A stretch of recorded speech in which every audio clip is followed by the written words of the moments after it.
Hello and welcome to Father Wounds video number 2, The Absent Father. I'll be your host, Justin Kennard. Please, if you haven't watched Father Wounds video number 1, Learning from the Father, I'd suggest you go back and watch that before you come back and watch this episode. Why? Because I'm trying to make this series grow from 1 builds into 2, 1 and 2 build into 3. I think you can watch today's video and get hopefully good nuggets from it, right? But I think you'd be cheating yourself out of some depth, some what I call flavor, that you can make connection between both that bring the material even deeper. So I feel like if you're going to take the time to watch these videos, man, go for the full benefit. Um, so that said, let me get into some quote unquote housekeeping. I'm not going to be also talking back to video 1, so this video isn't going to rehash on. I'll make a few connection points back to it, but again, that's another piece of why it's important to watch that, because I will reference it a couple times later in the video, and you might be a little lost on that. I am a Christian. That is my worldview. I don't apologize for it, but I'm also not beating anybody over the head to, change it and do whatever for you. Why I say that is this. These videos are going to have that worldview tied to it. Now, if that's not your flavor of the month, it's cool. I'm not going to be up here for 20 minutes straight or whatever this video ends up being, just hammering out scripture and this, that, and the other. So please don't make that a point of like, forget it, I'm out of here. It's cool. Stay. The only thing I'm going to tell you is you're probably going to have to take some material and you're going to have to figure out how to wrestle that into your paradigm to make however you think flow. The second thing I want to say is, just like I said in the first video, ladies, this is going to have a strong slant towards the father-son relationship. Please don't stop and stop watching and blah, blah, blah. This is going to have information that is also relevant and has some crossroads to the father-daughter relationship, which is obviously beneficial for you. But I'm also going to ask for your help.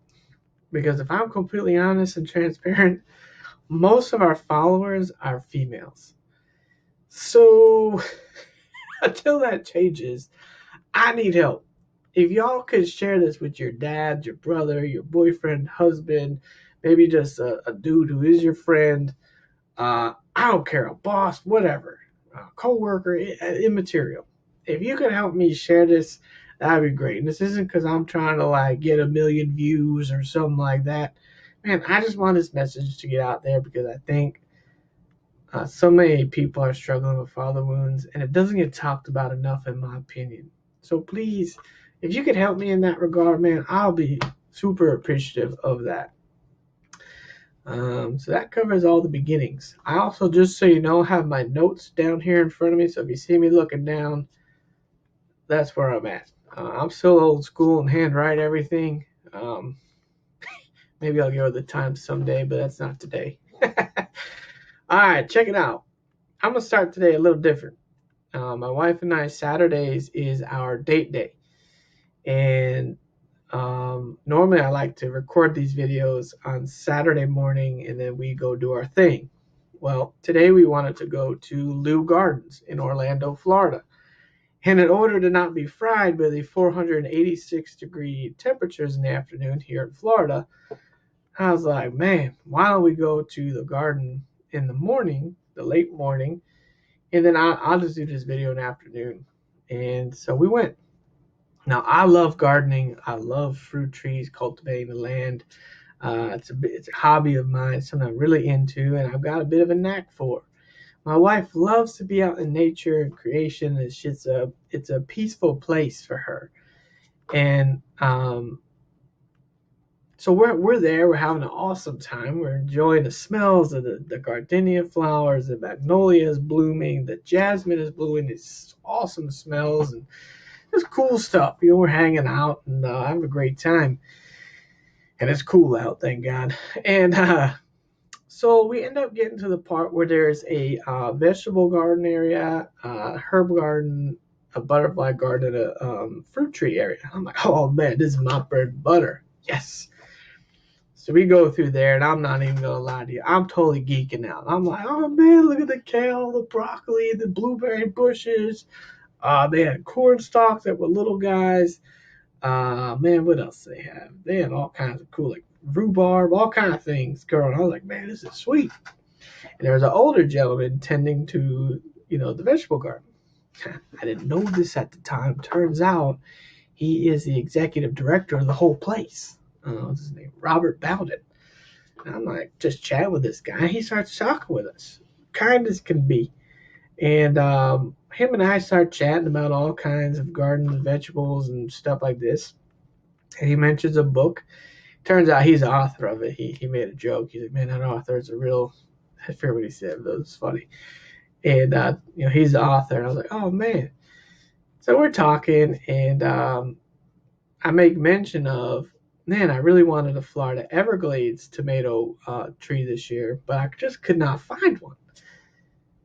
Yeah, I'm not thinking anything of it. I'm just talking. He goes, I think I may be able to help you. Stops everything he's doing. I mean, he was talking with me anyway, but he was kind of still doing a little work. Walks over, and I'm thinking like, oh man, this dude, maybe he'll give me a tomato off his Everglades plant to say, hey man, use the seeds or chuck this puppy in the ground and it'll sprout. The actual tomato. I'm like, oh man, I would have been happy as a clam. I'm like, this is wonderful.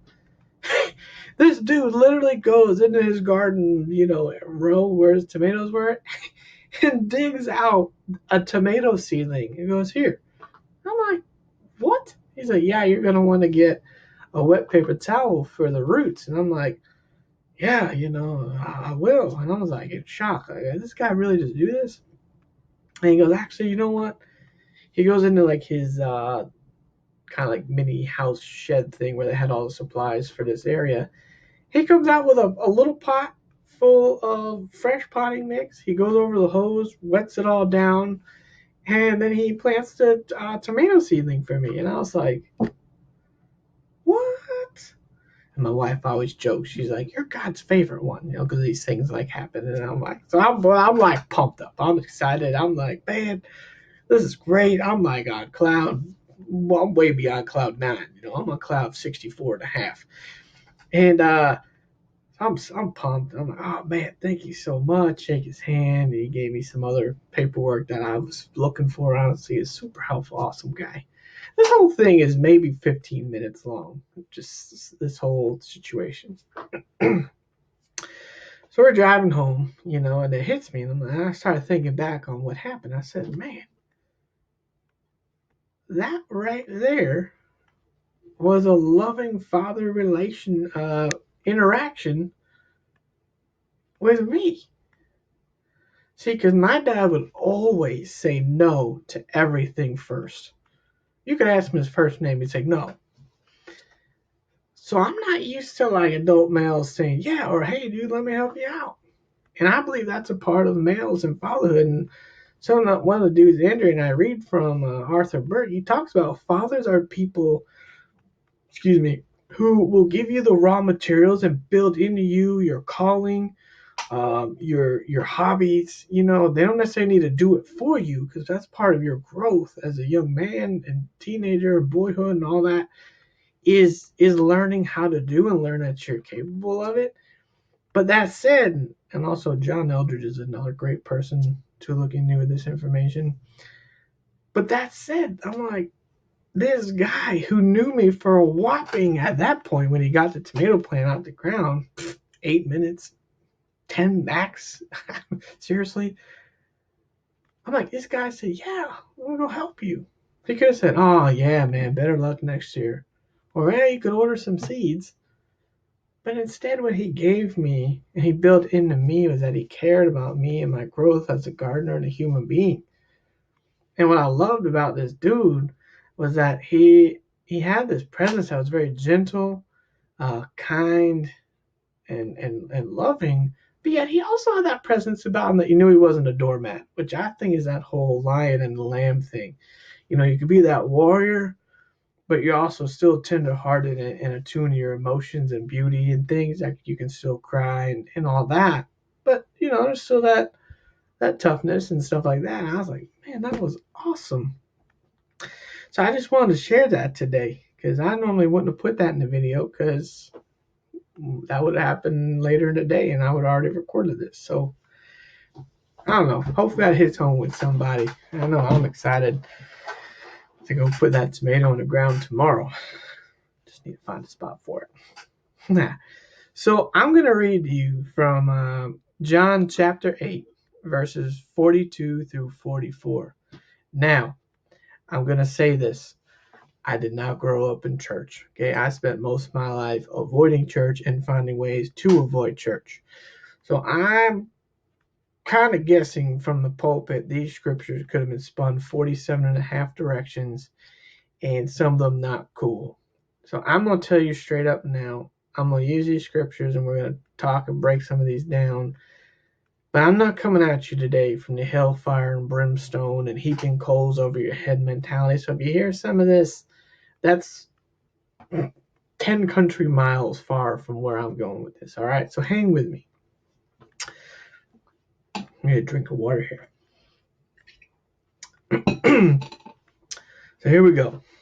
John chapter 8, verse 42 to 44. Jesus said to them, "If God were your Father, you would love me, for I have come here from God. I have not come on my own. God sent me. Why is my language not clear to you? Because you are unable to hear what I say. You belong to your father, the devil, and you want to carry out your father's desires." Remember, video 1, we talked about this. You learn from the father.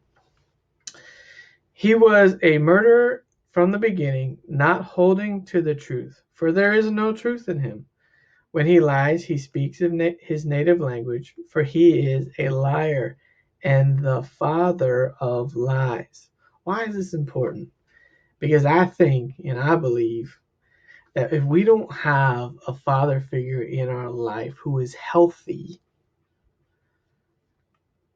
then we succumb to just this, a father of lies. I feel like our brain is littered and laden with lies and terrible things, and I'll get to a little later in the talk. And we end up finding false fathers and false things that don't line up, and again, I'm going to get to that at the very end. But this to me was kind of mind blowing. Like, holy smokes! Like, we don't have a dad. We're gonna find one, or we're gonna find something to numb out that father wound. So, I also want to clarify something as we get rolling here. An absent father, I think, is something that isn't always understood. I think a lot of times we think about the father who, flew the coop, the one who just left the house and never returned. You could have been 3, 5, 6, 8, 12 years old, and dad just leaves. Or maybe your dad, it was a one night stand with your mom, he never even knew, but he wasn't a part of it anyway, and he left. That, I think, is an obvious one, and a genuine one, by the way. That's a genuine, legit, big time wound. There's nothing that you can say, well, I didn't know a dad, so this doesn't matter. You still need a dad, okay? We all do, self included, all right? But I think there's some hidden ones that we don't typically think about. And I'm going to touch on some subjects that might be sensitive. And maybe if you're down, you fall into this, like I said at the beginning here when I started the scripture verse, I'm not heaping coals and the hellfire and brimstone at you. Okay, we've all screwed up. And sometimes we just don't even know. All right? But this is definitely not me coming at condemnation and you suck and you're not good. All right? So please, as I mentioned, some of these, if they hit home and you're a dad, I'm not trying to punk you out. But if as a son, sometimes we don't think about these things, right? So let's go into some other ones. So maybe your mom was a woman who wanted to have kids and just couldn't find a guy that was, healthy or could make the relationship work. So she did IVF, right? That's really popular. And she picks from the sperm bank and they do their thing and implant the eggs, and it's a success and she has a baby boy, you. Well, there's still no dad in the mix. As cool as your mom could be, there's still no dad. So that's an absent dad. Maybe there's an adoption, right? Adoption is pretty big right now. I think especially as this war rages on, I think those type of things are going to also be very something to keep your eye on. But adoption, yeah, even your adoptive dad, if he got you like the moment you popped out of your bio mom and your adoptive parents held you, there's still a genetic component, a biological connection that you still want and crave your biological dad. So that's an absent dad. Okay, how about this one? Maybe your dad was in the military doing his thing, and that could be his calling. Wonderful. Whatever, 50 cajillion jobs in all the branches. But if your dad's deployed for a year, comes home for a couple months, deploys again for a year or some change, maybe he's in a submarine, on a boat, or, when we were in Afghanistan, Iraq, and who knows what's going to happen with Russia, Ukraine, NATO, and Europe in that whole situation, and us here in the U.S. Dad was still not there. Now, he was serving his country. Maybe he's a really good dude and following that, but he still was not present for your growings up. So that's an absent dad. Maybe your dad was a single dad. Something happened to mom. Maybe she passed away early. Maybe for whatever reason she flew the coop early and just left the family system. And your dad had to work 2 jobs, 16 hours a day, just to make ends meet, keep the roof over the head, food on the table, clothes on the back, school supplies, and all that jazz, gas in the car and what have you. Well, again, your dad was doing all he could to make you, live in this family system function, but he was not able to attune to you emotionally and engage you in a way that you needed as a young boy, a young man, teenager, and all that. So I want you to pause here, and I want you to listen to what I'm saying. And I know sometimes this is hard to hear, and it's not always the funnest thing to engage. I want you to pause the video and think about your story. Were any of these relevant, or maybe something I didn't think of, which certainly is an option? Is this relevant to you? All right, welcome back. So, Justin, what comes? All right, I've just realized, man, I fit into this situation and this story. Okay, big deal. What happens? Well, typically what we struggle with as males, the son, is lots and lots and lots. Did I say lots? Lots of anger with a capital A, a capital N, a capital G, a capital E, and a capital R. With about 37 exclamation points on it. Anger, anger, anger, anger, anger. And what happens is you can usually look back and see, maybe there was trouble caused at school. Maybe your grades weren't awesome at school, or you just skipped school. Maybe you joined a gang, turned to drugs. Usually there's some type of acting out, jail time, getting arrested, troublemaking, right? These are things where, again, if there's a father in there that was healthy, that's the key, healthy, those things don't typically happen. I just thought of another one I'm going to add.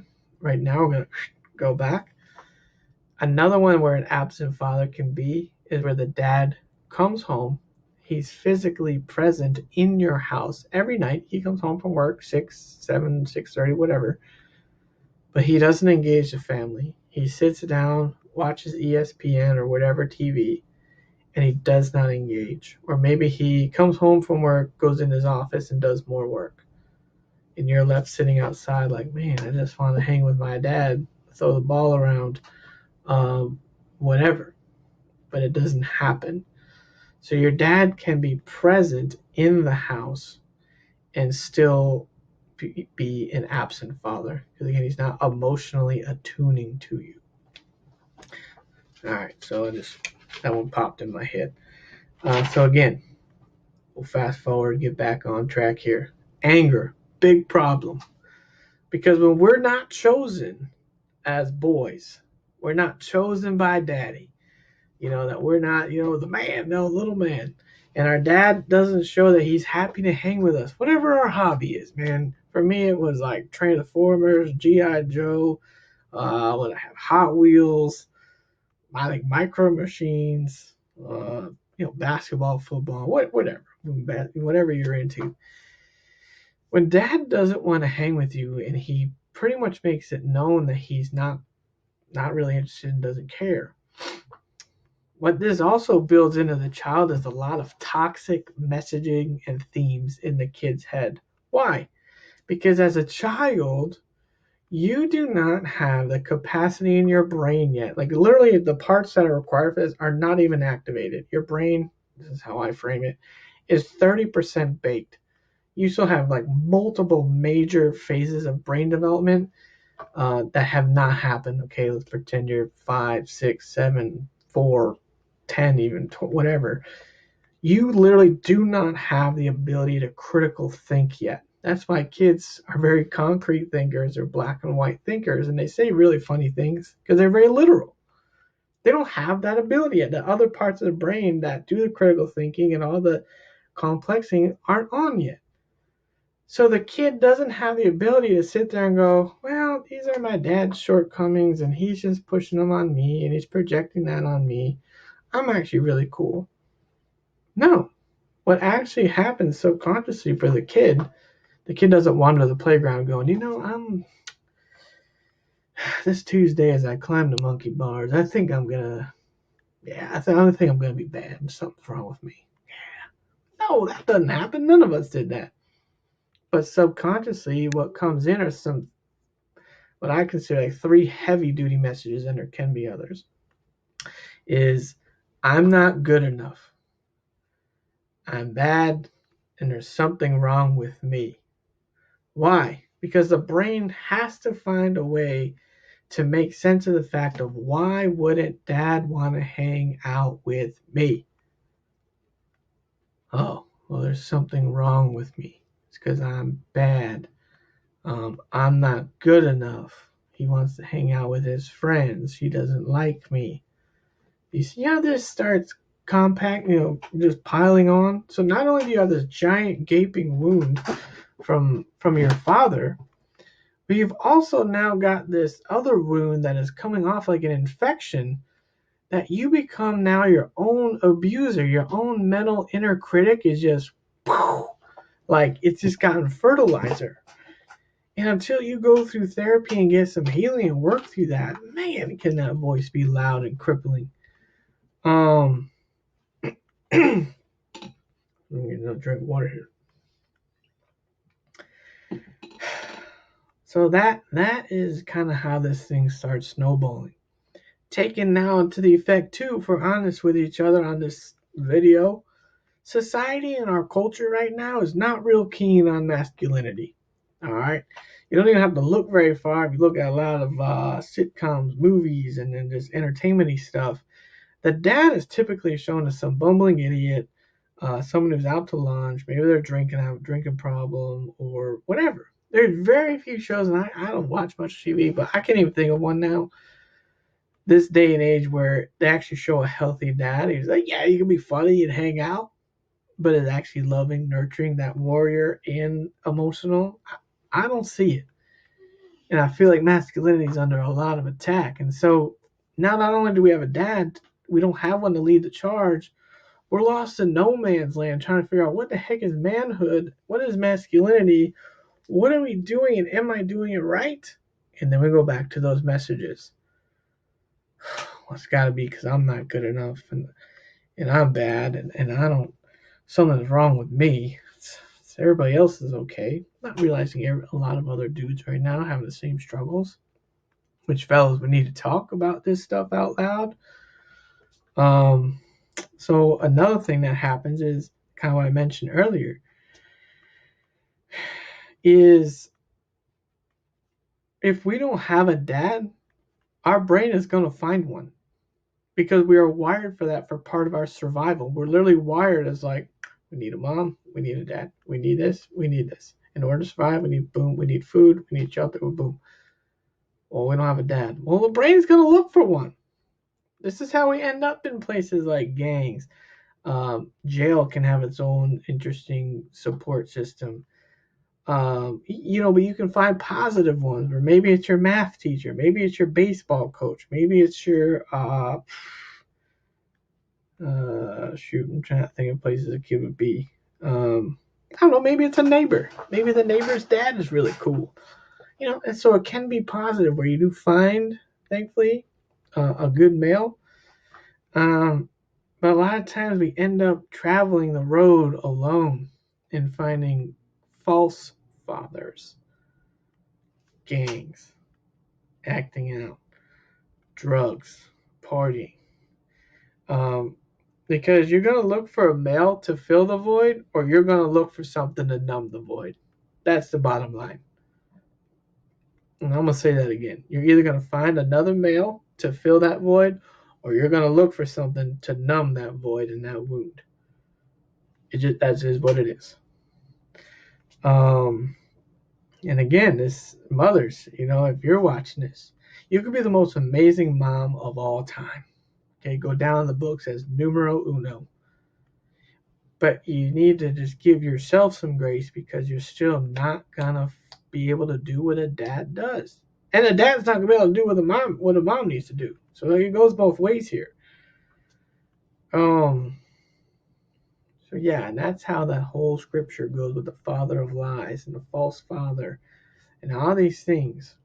You get filled with these lies and they lead to such anger and rage, and we don't have males in our society right now who are able to step in the gap to help these young dudes work through their anger so they can use it productively and grow and change and become that lion and lamb. Again, you can be strong, but can you be attuned to your emotions? Can you be connected to the beauty of the world? Can you still cry? This is manhood. All right. I'm also going to link at the bottom of this video an article that I find awesome. I'm not going to get into it because I'm getting really over time, but it's called In the Absence of Fathers, a Story of Elephants and Men. I'm going to put a link in it. I suggest you read it. I'm going to leave you with a little bit of homework. I want you to read this article. It's going to bring to light, even in nature, how without the presence of a father figure, things with the juvenile elephants don't go very well. So thank you for tuning in today. I appreciate you taking the time. I'd be quite honest, went way over what I intended, but it is what it is. Also, give props to those people who make content a lot on YouTube. Give them more thumbs up because I can tell you this video is about 28 minutes right now, and this has taken me hours because I've had the neighbors start mowing their lawn. I've had all kinds of things going that had me have to start this video over multiple times, and I messed up a bunch of times. So man, give people credit, out there on YouTube and who do this way more full time than I, at least at this point. Just love on people, man. Well, we all need it now. So tune in next week for Father Wounds video number 3. That's where I'm going to get into, haven't decided yet, 3 or 4 specific wounds that happened, and we'll work through those. So thank you, and I'll see you in a week.